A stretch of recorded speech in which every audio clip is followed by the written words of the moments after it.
Bismillahirrahmanirrahim.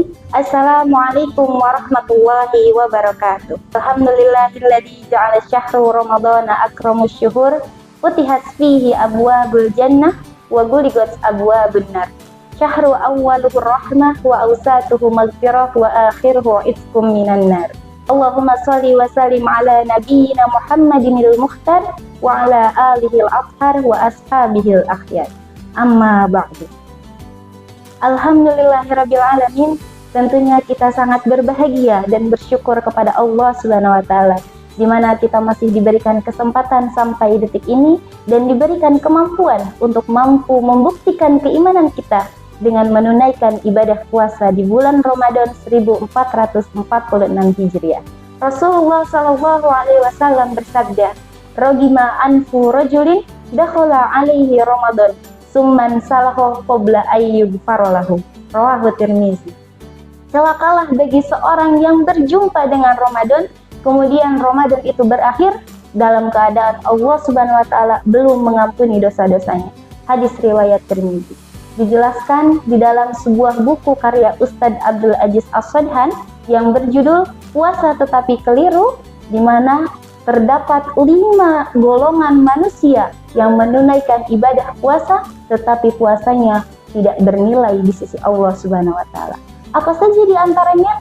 Yang pertama adalah orang yang menganggap bahwa bulan Ramadan adalah bulan yang biasa. Ia tidak menganggap bahwasanya Ramadan adalah bulan yang sangat istimewa. Bahkan seseorang yang mengaku beriman dan Allah memberikan anugerah kepadanya untuk berjumpa di bulan suci Ramadan, yang tidak semua hamba bisa berjumpa dengan Ramadan, tetapi orang tersebut menganggap bahwa Ramadan adalah bulan yang biasa, maka orang tersebut adalah orang yang sangat-sangat rugi. Kenapa Ramadan dikatakan bulan yang sangat istimewa? Sehingga setiap kita diminta untuk menampilkan dan memperjuangkan keimanan kita dengan cara menghidupkan dan mengisi bulan Ramadan dengan ibadah-ibadah yang Allah sukai. Karena keimanan bukan hanya dibenarkan oleh hati, bukan juga hanya diucapkan oleh lisan, melainkan al-imanu huwa tasdiqu bil qalbi wa iqraru bil lisan wa amalu bil arkan. Iman itu dibenarkan oleh hati dan diucapkan oleh lisan, lalu diperkuat dengan amalan-amalan yang dilakukan oleh anggota badan. Bapak Ibu sekalian, jika Bapak Ibu diberi hadiah 100 juta rupiah, apakah Bapak Ibu senang? Apakah Bapak Ibu terima? Apakah Bapak Ibu gembira? Allah Subhanahu wa taala memberikan kita anugerah di bulan suci Ramadan, memberikan kita keistimewaan di bulan Ramadan berupa ampunan, kasih sayang, dan pahala yang melimpah. Dan jangan sampai kita menjadi salah satu orang yang menyia-nyiakan bulan Ramadan. Dan jangan sampai juga kita menganggap bahwasannya Ramadan adalah bulan yang biasa. Yang kedua adalah orang yang menjadi baik ketika hanya Ramadan saja. Dan ketika Ramadan telah selesai, maka selesai pula kebaikannya. Nauzubillah summa nauzubillah. Semoga kita bukan termasuk orang yang seperti itu. Allah Subhanahu wa taala mencintai amalan-amalan yang sedikit tetapi dilakukan dengan istiqomah, dilakukan setiap hari, dibandingkan amalan yang banyak, amalan yang besar tetapi dilakukannya jarang, dilakukannya setahun sekali.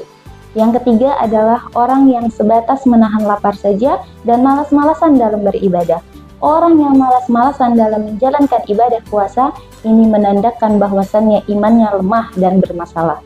Sedangkan orang yang mengisi Ramadan dengan amalan-amalan yang disukai oleh Allah Subhanahu wa taala seperti memperbanyak zikir, memperbanyak sholat, memperbanyak tilawah, ini menandakan bahwasannya imannya sangat kuat. Jadi, puasa Ramadan bukan hanya sebatas menahan lapar saja, bukan hanya sebatas menahan haus saja, tetapi kita sebagai umat muslim harus bisa mempertahankan keadaan dan mempertaruhkan keimanan kita di hadapan Allah Subhanahu wa taala dengan memperbanyak ampunan Allah Subhanahu wa taala. Bisa diraih dengan membaca istighfar, atau bisa juga diraih dengan doa yang telah dianjurkan oleh Nabi SAW. Allahumma innaka afuun tuhibbul afwa fa'fu anni. Yang keempat adalah orang yang tidak memanfaatkan waktu di bulan suci Ramadan. Ia banyak melakukan hal yang sia-sia, seperti tidur sepanjang hari, bermain gadget seharian. Allah Subhanahu wa taala dengan sifat Rahman dan Rahim, penuh kasih dan penuh sayang. Dan dengan sifat sayangnya, Allah menginginkan semua hambanya mendapatkan anugerah terbaik di sisinya. Dan Allah Subhanahu wa Ta'ala juga menginginkan semua hambanya untuk mendapatkan kemuliaan di sisi Allah Subhanahu wa Ta'ala. Dan Allah Subhanahu wa Ta'ala menginginkan kita semua untuk banyak-banyak berdoa di bulan suci Ramadan ini. Sebagaimana dijelaskan di dalam Quran surat Al-Baqarah ayat 186 yang diapit dengan ayat-ayat tentang berpuasa. A'udzubillahi minasyaitonirrajim. Wa idza sa'alaka ibadi anni fa inni qarib ujibu da'watad da'i idza da'an falyastajibu li wal yu'minu bi la'allahum yarsyudun. Maka dari itu, kita manfaatkan waktu di bulan suci Ramadan dengan memperbanyak doa dan ibadah lainnya. Yang kelima adalah orang yang berpuasa tetapi ia tetap melakukan kemaksiatan seperti berhalwat, terus mencuri, atau bahkan berdusta, memfitnah. Padahal Rasulullah SAW telah mengingatkan kita di dalam sabdanya, "Man shoma Ramadanan imanan wa ihtisaban, ghufira lahu ma taqaddama min dambi." Barang siapa yang berpuasa di bulan suci Ramadan dengan iman dan mengharapkan pahala dari Allah, maka dosa masa lalunya akan diampuni oleh Allah Subhanahu wa Ta'ala. Hadis riwayat Bukhari. Siapa saja yang berpuasa dari fajar sampai maghrib, ia tunaikan karena iman kepada Allah, ia tinggalkan makan karena Allah, ia tinggalkan minum karena Allah, ia tinggalkan syahwat karena Allah, ia taati Allah, dan ia evaluasi dirinya untuk jadi lebih baik, ghufira lahu ma taqaddama min dambi. Maka Allah akan gugurkan dosa-dosa di masa lalunya.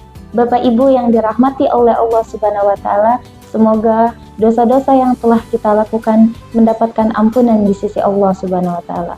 Dosa lisan yang sering mencela, menggibah, berdusta, bahkan memfitnah. Dosa mata menatap yang salah, dosa telinga mendengar yang keliru, dosa kaki melangkah ke tempat yang tidak benar.